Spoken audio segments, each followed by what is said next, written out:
जय हिंद, जय सुभाष, जय गुरु। परम पूज्य स्वामी जी महाराज के चरणों में कोटि कोटि नमन। परम पूज्य महान संत सम्राट जी के चरणों में कोटि कोटि नमन।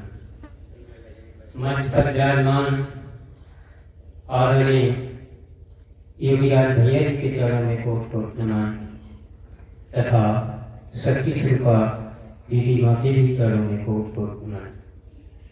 मुक्ति दिवस के इस पावन पर्व पर उपस्थित सखियों की आसन पर बैठे हुए हमारे सभी धर्म प्रेमी माताएं बहने सभी को सादर सत्यों जय हो।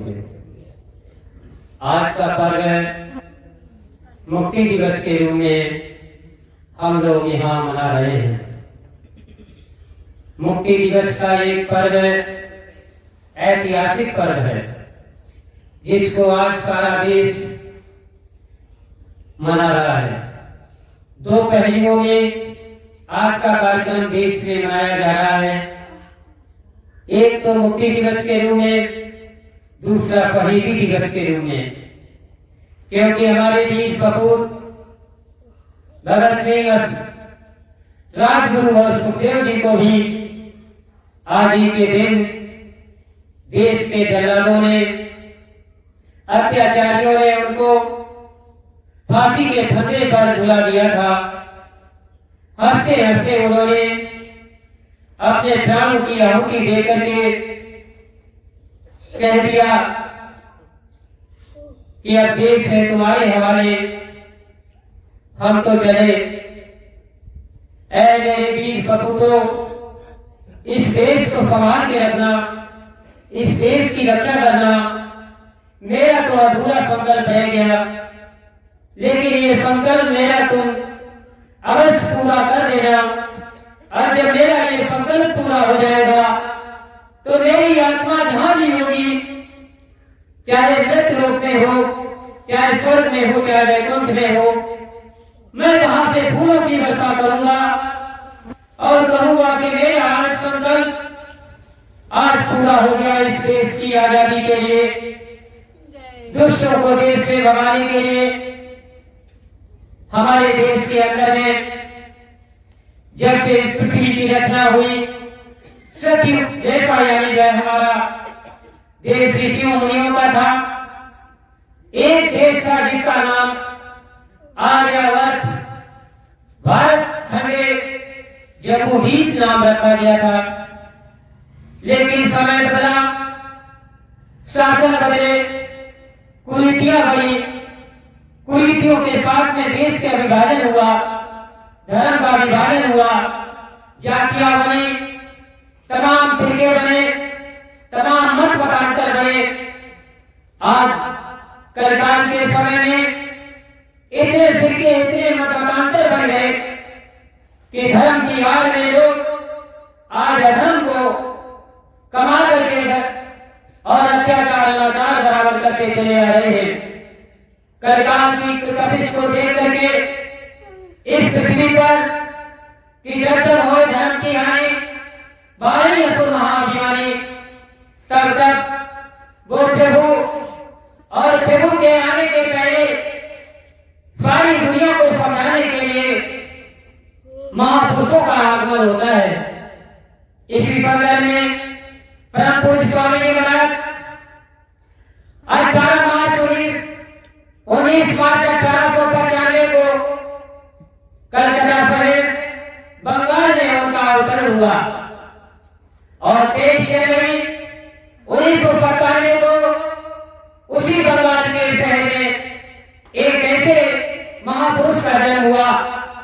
आखिर इन महापुरुषों का जन्म नेताजी सुभाष चंद्र बोस के रूप में, इन महापुरुषों का जन्म इस भारत भूमि पर क्यों हुआ और इन महापुरुषों ने जो लड़ाई छेड़ी थी, आज उस लड़ाई को अधूरी छोड़ करके ये अज्ञातवास में क्यों चले गए, इसका एक बहुत बड़ा राज रहस्य है। क्योंकि नेताजी ने बचपन से 5 वर्ष की अवस्था से और परम पूज्य बाबा देवगुरु जी महाराज ने 6 वर्ष की अवस्था से इस देश के लिए अपना जीवन खपत कर दिया। देश में जो भी हमारे अंग्रेजों का शासन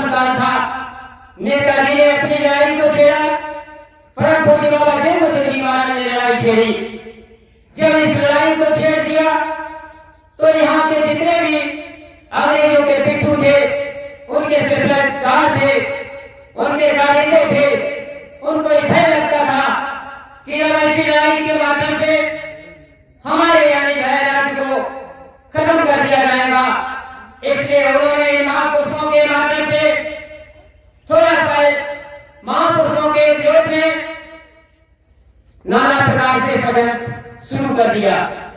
यही कारण था, सरकारें चाहती थी कि ये महापुरुष हमारे अंडर कोष में आकर के हमारे सानिध्य में काम करें तो फिर हमारी चीजें बनी रहेगी।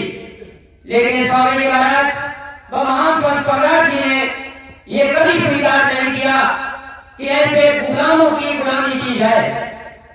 बाबा देव गुरुदेव जी महाराज धीरे धीरे अपने उस मिशन की तरफ बढ़ रहे थे, देश में आजादी का बिगुल बजा रहे थे और अंग्रेजों की सेना में घुस करके उन्होंने चीफ ऑफ मार्शल की डिग्री लेकर के जब उनसे बगावत किया तो अंग्रेज डर गए और अंत में उन्होंने अंग्रेजों को मार करके एक ऐसी लीला दिखाई कि वहां से वो गायब हुए। गायब होने के बाद ये दूसरा अध्याय शुरू हुआ और अज्ञातवास में जाकर के उन्होंने जाकर के अपना दूसरा यानी गैर रूप धारण किया, महात्मा बने। एक क्रांतिकारी होते हुए भी सपूत, चाहे बाबा देव गुरुदेव जी महाराज हो, चाहे नेताजी सुभाष चंद्र बोस हो, इन्होंने देखा समय के अंतर्गत कि अभी तो समय इन हिजड़ों को राज्य देने का है तो इनका थोड़ा सा समय पूरा करा दिया जाए। क्योंकि 1975 में परम पूज्य बाबा देव गुरुदेव जी महाराज ने कहा था कि देश के अंदर सुख शांति अमन चैन लाना चाहते हो तो हिजड़ों के राज को हटाना पड़ेगा। सुख धर्म करने दिलाना है तो हिजड़ों का राज हटाना है। परम पूज्य स्वामी जी महाराज ने धीरे धीरे ये आवाज लगाते लगाते जब अपना मिशन विजय पथ की तरफ ला दिया तब यहाँ पर जब 1976 और 75 में जो सरकार मुसलमान इंदिरा गांधी की सरकार थी, उन्होंने सोचा कि बाबा देव गुरुदेव के करोड़ों अनुयायी हैं, एक दिन भारत की सत्ता पर काबिज हो जाएंगे और हमको यहाँ से भागना पड़ेगा। उन्होंने ऐसा षड्यंत्र बनाया और परम पूज्य स्वामी जी महाराज को 29 जून 1975 को आगरा की जेल में कैद करवा दिया। कैद करवाने के बाद जब देश के अंदर आवाज भरगी तो फिर जाकर के शासन सत्ता ने परम पूज्य स्वामी जी महाराज को वहां से उठा करके बरेली जेल भेज दिया। बरेली जेल से जाने के बाद में बंगलौर जेल को भेज दिया। बंगलौर जेल से जब देखा हमारा यानी शासन सत्ता हिल रहा है तब जाकर के उन्होंने पुनः वापस उत्तर प्रदेश की जेल तिहाड़ दिल्ली में भेज दिया और दिल्ली के जेल में नाना प्रकार का प्रलोभन किया गया, स्वामी जी महाराज को धमकाया गया, लेकिन उस महापुरुष ने इस यानी गुलामी को कबूल नहीं किया।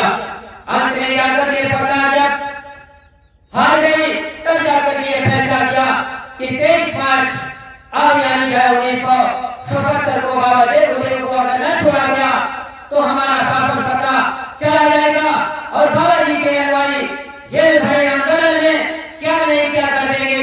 इसलिए वो जब यानी शासन सत्ता हिली तब जाके स्वामी जी महाराज को आज ही के दिन मुक्ति दिवस के रूप में दिन के 2:30 पर तिहाड़ जेल दिल्ली से दिया किया गया।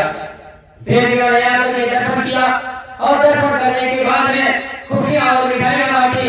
उसके बाद स्वामी जी महाराज 1 हफ्ता तक देश के अंदर प्रेमियों के बीच में रहे और 30 मार्च 1977 को स्वामी जी महाराज पुनः मथुरा आश्रम पर पहुंचे। यह मथुरा आश्रम पर सरकार ने एक चम्मच भी बाकी नहीं रखी थी। आश्रम को तोड़ा करके खत्म कर दिया था।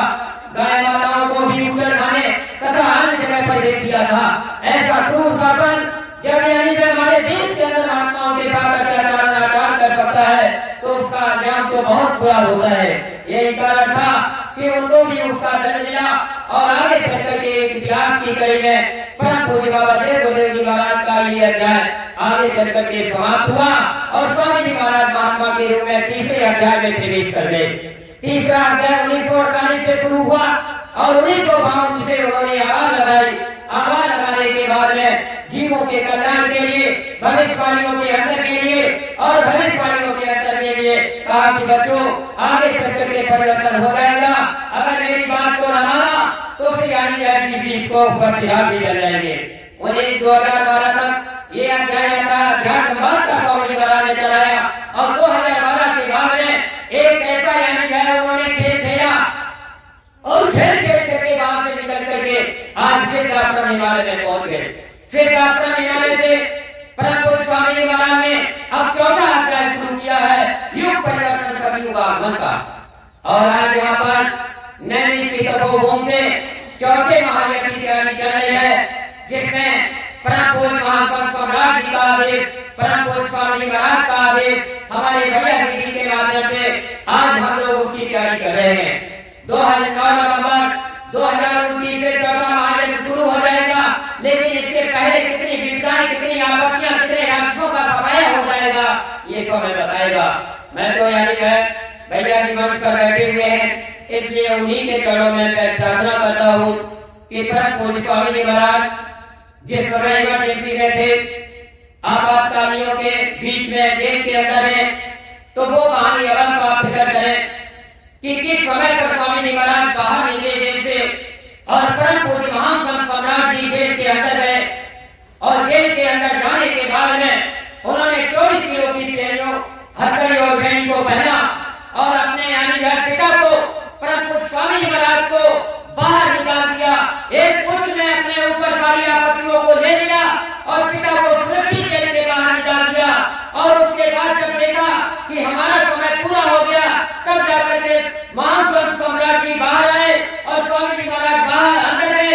ये कहानी दोनों महापुरुषों की आंख पिछौड़ी करती गई। ये एक बहुत बड़ा राज रहस्य है जिसके बारे में किसी को पता नहीं है कि हथकड़ी बेड़ी किसने पहनी थी और किसने वहां पर यानी खेल खेला था।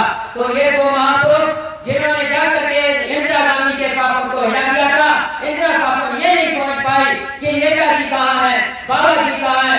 एक महापुरुष जेल के अंदर, दूसरा महापुरुष यानी शहरों में और तमाम जगह पर दर्शन दे रहा है। तो इसके लिए यानी जब सरकार हिली तो वो यानी चकित हो गई कि ये क्या खेल है।